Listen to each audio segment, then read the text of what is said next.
Well, first, I'm going to talk about something very different. Why the key variable in almost everything is not a program, it's a person. In life, we've been taught to believe that the key to employee engagement is this program, or the key to getting better leaders is a book or a program.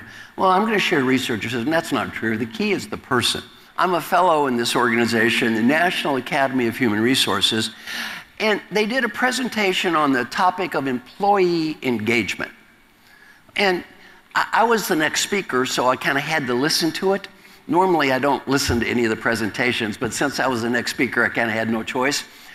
And I listened, and they talked about, these are 3 of the top HR people in the world, and they talked about everything companies are doing to engage their employees. It was all good, recognition, reward program, training, empowerment.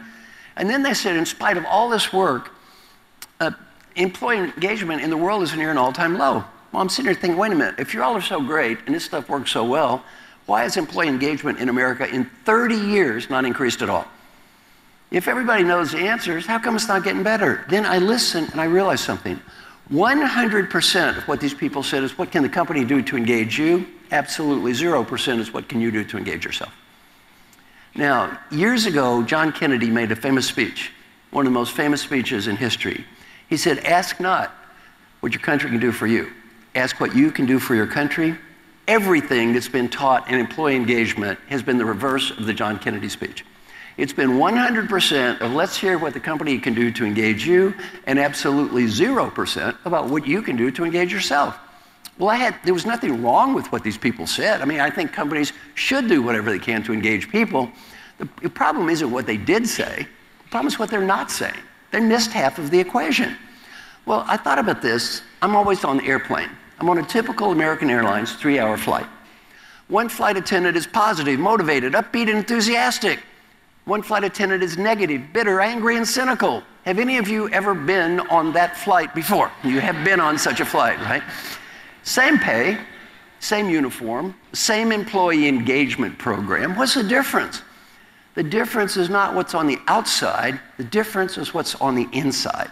Well, that got me to thinking. I then looked at some research on a variety of topics, and I found a theme. The key to leadership development is not the program, it's the person sitting in the room. Everything in leadership development, what gets evaluated? Did you like the speaker? Who cares? Was lunch tasty? Oh, that's important. Was lunch tasty? Who cares about lunch?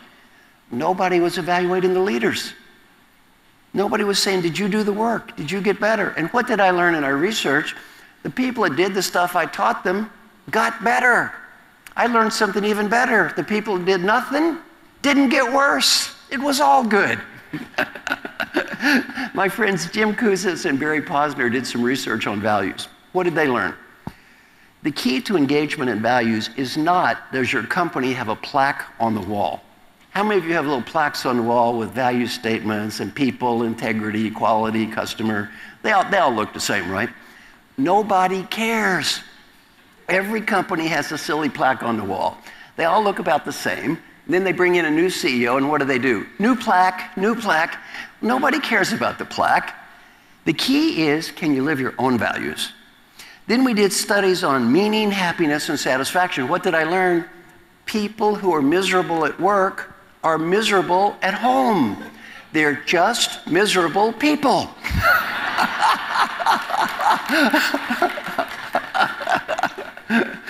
And if the key variable in employee engagement is the company, why is it that statistically, this is not a theory, it's a fact, people who are miserable at work are miserable at home? Well, maybe the company's not at home.